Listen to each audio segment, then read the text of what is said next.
വീട് മാറിയേക്കുന്നത് നമ്മുടെ ഫ്ലാറ്റ് തന്നെയാണ് ഐഡിയ സ്റ്റാർ സിംഗറിന്റെ. 2009 കീ കൈ കിട്ടി. അത് ആ സമയത്ത് ശരിക്കും അവിടെ അതൊക്കെ ഇങ്ങനെ നടക്കുന്നുണ്ടായിരുന്നുള്ളൂ, ആ ഷോ നടക്കുന്ന സമയത്ത്. പിന്നെ 2011 കൂടി ഞാനവിടെ സെറ്റിൽഡായി. പതുക്കെ ഇങ്ങോട്ട് ചേക്കേറി. ഇപ്പോഴവിടെ തന്നെയാണ്. ഞങ്ങളിങ്ങനെ കുറെ കേട്ടിട്ടുണ്ട്, ലൈക്ക് ഇങ്ങനെ ഫൈനലി പ്രൈസും കാര്യങ്ങളൊക്കെ കിട്ടുമ്പോൾ കുറച്ച് ബുദ്ധിമുട്ടൊക്കെയാണ് ഈ ഒരു അപ്പാർട്ട്മെന്റിന്റെ കാര്യം. പലരും ചോദിക്കാറുള്ള ഒരു ക്വസ്റ്റ്യൻ ആണ് കാണുമ്പോഴത്തേക്ക്. പക്ഷെ എനിക്ക് അങ്ങനത്തെ ബുദ്ധിമുട്ടൊന്നും നേരിട്ടില്ല. എനിക്ക് തന്നത് കോൺഫിഡന്റ് റോയ് സാറിന്റെ ഫ്ലാറ്റാണ്. അപ്പൊ അത് ആ സമയത്ത് അദ്ദേഹം എനിക്ക് എല്ലാം കംപ്ലീറ്റ്ലി രജിസ്ട്രേഷൻ ഉൾപ്പെടെ ഫ്രീ ഓഫ് കോസ്റ്റിനാണ് കേട്ടോ തന്നത്. പിന്നെ അങ്ങനെ പിന്നെ അതിനുശേഷം പിന്നെ വേറെ കുറെ ബിൽഡേഴ്സ് വന്നു. ഓരോ സീസൺ കുറെ ഉണ്ടായിരുന്നല്ലോ. പിന്നെ അതില് വേറെ കുറെ വന്നപ്പോഴത്തേക്കും കുറച്ച് പേർക്ക് ഇങ്ങനെ ടാക്സ്, കാരണം എന്താ പറഞ്ഞാല് ഇത് ഗിഫ്റ്റ് തരുന്നതാണല്ലോ, ഗിഫ്റ്റ് ആയിട്ട് തരുന്ന ഒരു ഇതാണ്. അപ്പൊ അതിന് ഗിഫ്റ്റ് ടാക്സ് ഉണ്ട്. അത് നമ്മൾ വാങ്ങിക്കുന്ന, അപ്പൊ ലോട്ടറി എടുത്താലും നമ്മളത് കൊടുക്കാൻ ബാധ്യസ്ഥരാണല്ലോ. അപ്പൊ അതുപോലെ നമുക്ക് തരുന്ന ഗിഫ്റ്റിനുള്ള എമൗണ്ട് അതിനൊരു പെർസെന്റേജ് ഉണ്ട്. അപ്പൊ അത് നമ്മള് അത് ഒബിയസ്ലി. അപ്പൊ അതാണ് എല്ലാവർക്കും ഒരു ഇതൊന്നും നമ്മൾ അറിയണില്ല, നമ്മൾ ന്യൂസ് നോക്കുമ്പോ ഇങ്ങനെ പറ്റിക്കപ്പെടുന്നു അങ്ങനെ ഇങ്ങനെയാണ്. പക്ഷെ ശരിക്കും ഞാൻ അറിയണത് തലേ ദിവസം കേട്ടോ. പക്ഷെ ഫൈനൽ ഫിനാലേക്ക് ഒരു 2 ദിവസം മുമ്പെയാണ് ഈ കാര്യം എല്ലാവരും കൺവേ ചെയ്യണം. കാരണം കറക്റ്റായിട്ട് അറിയില്ല. പക്ഷെ അന്നത്തെ കാര്യം അറിഞ്ഞാലും അറിഞ്ഞില്ലെങ്കിലും നമുക്കൊരു ഇങ്ങനൊരു പ്ലാറ്റ്ഫോം വഴി ഇത്രയും ആൾക്കാരിൽ എത്തുക എന്നുള്ള, ഫ്ലാറ്റൊക്കെ പിന്നത്തെ സെക്കൻഡറി. പക്ഷെ അത് കിട്ടിയ സന്തോഷം. പക്ഷെ ഏറ്റവും കൂടുതൽ എന്തോ നമുക്ക് ഇത്രയും ആൾക്കാരുടെ ഇടയിൽ ഒരു സാധനവും ഒരു സംഭവം കിട്ടുക എന്നുള്ളതാണ്. അതിന്റെ നന്നായിട്ട് പാടുക എന്നുള്ളതാണ് ഓരോ റൗണ്ടും.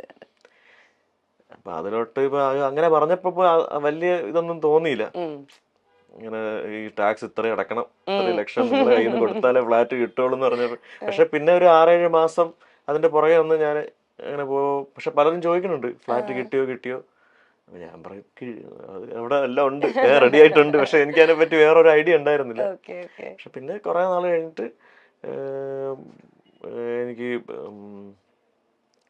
അങ്ങനെ കോൺഫിഡൻറ്റിൽ തന്നെ എന്നെ ഈ ഒരു വീഡിയോസ് കണ്ടിട്ട് ഒരു മാം എന്നെ വിളിച്ചായിരുന്നു, ഉഷ ശങ്കർ നാരായൺ എന്ന് പറഞ്ഞിട്ട്, ചെന്നൈ ബേസ് ചെയ്തിട്ടുള്ള. അപ്പൊ അവർക്ക് പൊളിറ്റിക്കലി ഒക്കെ ഉള്ളൊരു. അപ്പൊ എന്നെ അടുത്ത് ഇങ്ങനെ പാട്ടൊക്കെ ഭയങ്കര ഇഷ്ടമാണെന്ന് പറഞ്ഞു. പിന്നെ കൂടെ ഇത് ചോദിച്ചു ഫ്ലാറ്റ് എന്തായി.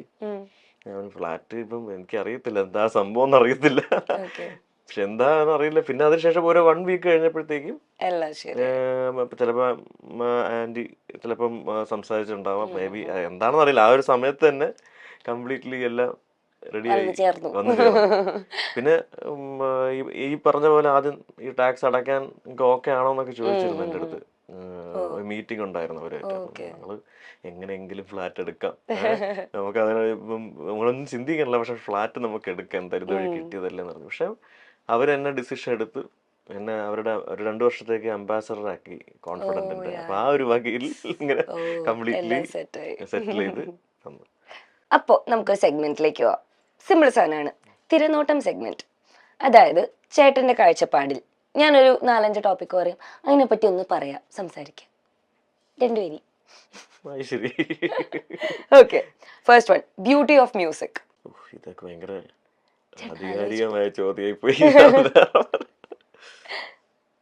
സംഗീതത്തിനെ കുറിച്ച് the beauty of music,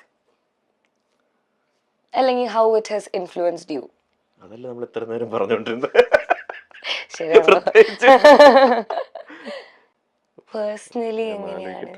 personally എങ്ങനെയാണ് ഒരു പാട്ടിന്റെ ബ്യൂട്ടി ചേട്ടനെ ഇൻസ്പയർ ചെയ്യാറ് എന്നുള്ളത് പറഞ്ഞു. പാട്ട് പാടുമ്പം നമ്മുടെ പേഴ്സണലായിട്ടുള്ള ഇപ്പം എന്ത് ഫീലിങ്സ് ഉണ്ടെങ്കിലും അത് മറക്കും എന്നുള്ളതാണ്. അപ്പം എനിക്ക് മനസ്സിലായിട്ടില്ല, എന്ത് ദുഃഖം ഉണ്ടെങ്കിലും പാട്ട് പാടിയ ആ ഒരു ദുഃഖത്തിനവിടെ സ്ഥാനമില്ല. അപ്പം മ്യൂസിക്കിന് വലിയൊരു പ്രാധാന്യം, നമ്മൾ അതിലോട്ടങ്ങ് മാറുക, നമ്മളെ തന്നെ വേറൊരു വഴിയിലേക്ക് കൊണ്ടെത്തിക്കാനായിട്ട് പാട്ടിന് പറ്റും. അതുപോലെ ഓക്കെ, മതി. അങ്ങനെയാണെങ്കിൽ അത് ഏത് പാട്ടാണ് യൂഷ്വലി ഇങ്ങനത്തെ ഒരു സിറ്റുവേഷൻ ഒക്കെ വരുമ്പോ പാടി നോക്കാറ് എന്നല്ല, പാടാറ്? ഗോ ടു ഗോ സോങ് ഉണ്ടോ ചേട്ടന്? അങ്ങനെ സ്പെഷ്യലി ഒരു പാട്ടൊന്നുമില്ല. ഏത് പാട്ട് പാടിയാലും ഇപ്പം ഒരുപാട് മാനസിക പ്രശ്നമുള്ള സമയത്ത് അല്ലെങ്കിൽ വിഷമം സ്റ്റേജ് പ്രോഗ്രാംസ് ചെയ്തിട്ടുണ്ട്. അപ്പോൾ അന്നേരം നമ്മൾ പല പാട്ടുകളും നമുക്ക് വേറൊരു മൂഡിലോട്ട് മാറുക. ഓക്കെ. അത്രയും എക്സ്ട്രീം ദുഃഖമാണെങ്കിൽ പോലും നമുക്കൊരു മ്യൂസിക് ഉണ്ടെങ്കിൽ നമുക്ക് അതൊക്കെ മറക്കാൻ പറ്റും. That is the beauty of music. Beauty, നമുക്കെല്ലാം മറക്കാൻ മറക്കാൻ പറ്റും. പറ്റും. Okay. Music in daily life. വീണ്ടും സംഗീതം. സംഗീതം തന്നെയാണ്, എല്ലാം സംഗീതം റിലേറ്റഡ് ആണ്. പാട്ട് എപ്പോഴും കൂടെ ഉള്ളതാണ്. എവിടെ പോയാലും ഇങ്ങനെ മൂളിപ്പാട്ട് കൂടെ ഇരിക്കുന്നെല്ലാം ചോദിക്കും ഇങ്ങനെ ഫുൾ ടൈം പാടിക്കൊണ്ടിരിക്കുകയാണ്. പക്ഷെ അതേസമയം ഇവിടെ ഇരുന്ന് പാടിക്കൊണ്ടിരിക്കുന്നു. അതേസമയം കാറിൽ കയറി ഒരു പാട്ട് പ്ലേ ചെയ്ത് കഴിഞ്ഞാൽ ഞാൻ ഓഫ് ചെയ്യാൻ പറയും. അതെന്താ പരിപാടിയാ? എന്താണെന്നറിയില്ല. പക്ഷെ ഫുൾ ടൈം ചിലപ്പോൾ പാട്ട് ഇങ്ങനെ കൊണ്ട് നടക്കണ്ടായിരിക്കാം. ചില പാട്ടുകൾ ചിലതൊക്കെ റേഡിയോ എന്തെങ്കിലും കേട്ട് കഴിഞ്ഞാൽ പെട്ടെന്ന് ഓഫ് ചെയ്യും. ഓക്കെ. ചിലതിങ്ങനെ സമയത്ത് എപ്പോഴും ഇങ്ങനെ പാട്ട് നമുക്കത് പറ്റൂലെന്നായിരിക്കും. Okay okay. അതിനൊക്കെ ഒരു സമയവും കാലമുണ്ട്. സമയമുണ്ട് ദാസാന്ന് പറയുമ്പോൾ. അതെ. ഓക്കെ. റിഗ്രറ്റ്. റിഗ്രറ്റ് അങ്ങനെ അധികം റിഗ്രറ്റ് ഒന്നും ലൈഫിൽ അങ്ങനെ ഉണ്ടായിട്ടില്ല. അങ്ങനെ ഓർമ്മിക്കത്തക്ക റിഗ്രറ്റ് ഒന്നും. എന്നാലും ഒരെണ്ണം. തെറ്റുകളൊന്നും ചെയ്തിട്ടില്ല. അതാണ് അങ്ങനെ ഒരു വഴിയില്ലല്ലോ. പിന്നെ അറിയാണ്ട് പോയ പല കാര്യങ്ങളുണ്ട്. ഇപ്പം എന്നെ ഒരു മേജർ സിനിമ അത് എനിക്ക് ഉറപ്പ് പറയാൻ പറ്റില്ല. പക്ഷെ എനിക്ക് അതാണെന്നാണ് ഞാൻ കരുതുന്നത്. മങ്കൊമ്പ് സാറിന്റെ കോൾ ചെയ്തിട്ടുണ്ട് എപ്പോഴും ഒരിക്കൽ. അപ്പൊ എനിക്ക് അന്ന് എന്തോ ഒരു ഷോ പുറത്തെവിടെ എന്തോ ഷോ കമ്മിറ്റ് ചെയ്ത് കാരണം എനിക്ക് ആ റെക്കോർഡിങ്ങിന് പോകാൻ പറ്റിയില്ല. മേ ബി ചിലപ്പോ അത് മറ്റേ ബാഹുബലിന്റെ ഫസ്റ്റ് 1 ഇറങ്ങിയ സമയത്ത് ഒരു പാട്ടിന് വേണ്ടിട്ട് വിളിച്ചതാവാം. എനിക്കത് ഉറപ്പില്ല. പക്ഷെ മേ ബി ആയിരിക്കാം. അപ്പൊ അതിനെ പിന്നെ ഞാൻ അയ്യോ ചിലപ്പോ ഇതിനായിരിക്കുമല്ലോ ഞാൻ കണക്ട് ചെയ്ത് ചിലപ്പോ ചെറിയൊരു വിഷമമായി പോയി. പക്ഷെ എന്നാലും എനിക്ക് പറ്റാത്തൊരവസ്ഥയായി പോയി. അറിഞ്ഞുകൊണ്ട് ചെയ്ത് തെറ്റായിരിക്കും അല്ല. പ്രോഗ്രാം എന്ന് പറഞ്ഞാൽ പുറത്ത് കമ്മിറ്റ് ചെയ്തിട്ടുള്ള സംഭവം നമുക്കൊന്നും ചെയ്യാൻ പറ്റാത്തതാ. അറിയത്തില്ലായിരുന്നു. ഐ മീൻ മാറ്റാൻ പറ്റാത്തൊരവസ്ഥയായിരുന്നു. ഭയങ്കര അർജൻസി ഉണ്ടായിരുന്നു. ഹൈദരാബാദിൽ പോയി റെക്കോർഡ് ചെയ്യണം. വളരെ പെട്ടെന്ന് എത്തണം. അപ്പൊ എനിക്കാണെങ്കിൽ ഒന്നും ചെയ്യാൻ പറ്റാത്തൊരവസ്ഥ. അന്നാണ് ഈ പ്രോഗ്രാംസ് ഒക്കെ അത്യാവശ്യം നിറഞ്ഞു നിൽക്കുന്ന അവസ്ഥ. എല്ലാ സ്ഥലത്തും പോയി പ്രോഗ്രാം അങ്ങനെ എല്ലായിടത്തും പോയി പാടുന്ന സെലക്റ്റീവ് അല്ല, എല്ലായിടത്തും ഗസ്റ്റ് ആയിട്ടും പോയി ഒക്കെ പാടുന്ന ഒരു കാലമായിരുന്നു. അപ്പൊ ആ ഒരു അങ്ങനെ അങ്ങ് പോയി ആ പാട്ട്. അപ്പൊ അത് ഇപ്പൊ പെട്ടെന്ന് ചോദിച്ചപ്പോ കേട്ടോ ഓർമ്മ വന്ന കാര്യം. ഓക്കെ, സാരില്ല, അത് പോയി. പക്ഷെ ഇനിയും വലിയ വലിയ പടങ്ങൾ വരും. Okay, next rejection. റിജക്ഷൻ വളരെ ചെറുതിൽ എൻ്റെ ലൈഫിൽ 2-3 ഇൻസിഡന്റ് ഉണ്ടായിട്ടുണ്ട്. അതായത് ഞാൻ ഒരു 3rd സ്റ്റാൻഡേർഡിൽ പഠിക്കുമ്പോൾ ഒരു ക്ലബിന്റെ ഒരു പ്രോഗ്രാം അല്ല ഒരു കോമ്പറ്റീഷൻ, അന്ന് അതിന്റെ ഒരു കാലഘട്ടമാണ്, യൂത്ത് ഫെസ്റ്റിവലും. അപ്പോൾ ഉമ്മ എല്ലായിടത്തും കൊണ്ടുപോകും. മത്സരം എവിടെ ഉണ്ടോ അവിടെ എല്ലാം കൊണ്ടുപോയി പാടിപ്പിക്കുമ്പോൾ അപ്പോൾ എനിക്ക് ഒരിടത്ത് പോയി ഫസ്റ്റ് കിട്ടി. പിറ്റേ ദിവസം പത്രത്തിലൂടെ അറിയുക ഫസ്റ്റ് ലളിതഗാനം നജീം അർഷാദ് എന്നൊക്കെ പറഞ്ഞ് എഴുതി. ഭയങ്കര സന്തോഷമായി വീട്ടില്. അത് എന്റെ കാണാം ഫസ്റ്റ് പത്രത്തിലുണ്ട് എന്നൊക്കെ പറഞ്ഞു. അപ്പൊ എന്നിട്ട് അങ്ങനെ സമാപന ദിവസം സമ്മാനം വാങ്ങിക്കാൻ വേണ്ടി ഞങ്ങളിങ്ങനെ പുതിയ ഉടുപ്പൊക്കെ ഇട്ട് ഉമ്മ വാപ്പയൊക്കെ എല്ലാവരുമായിട്ട് പോണ വാപ്പയും ഉമ്മ ഉണ്ടാവും. അപ്പം അവിടെ ചെന്ന് പ്രൈസ് വാങ്ങാൻ നേരത്ത് ലൈറ്റ് മ്യൂസിക് എന്ന് പറയുമ്പോഴത്തേക്ക് വേറൊരു പയ്യന്റെ പേര് പറയുമായിരുന്നു അന്ന്. നമ്മള് പ്രശ്നമൊന്നും ഉണ്ടാക്കാൻ അങ്ങനൊന്നും പോയില്ല. നമ്മൾ ഈ പത്രത്തിലുള്ള ഇത് മാത്രമേ ഉള്ളൂ. പക്ഷെ അവിടെ ചെന്ന് അവര് പ്രൈസ് മാറ്റി കൊടുക്കുമായിരുന്നു ചെയ്തത്. അപ്പൊ അന്ന് തൊട്ട് ചെറുതിലേ ഉണ്ട് ഈ റിജക്ഷൻ ഇടക്കിടക്ക്. പിന്നെ ഒരു ഒരു ഹൈസ്കൂളിലൊക്കെ ആയ സമയത്ത് ഇതുപോലെ കലാപ്രതിഭ പോയിന്റ് ഏറ്റവും കൂടുതൽ പോയിന്റ് കിട്ടുമ്പോൾ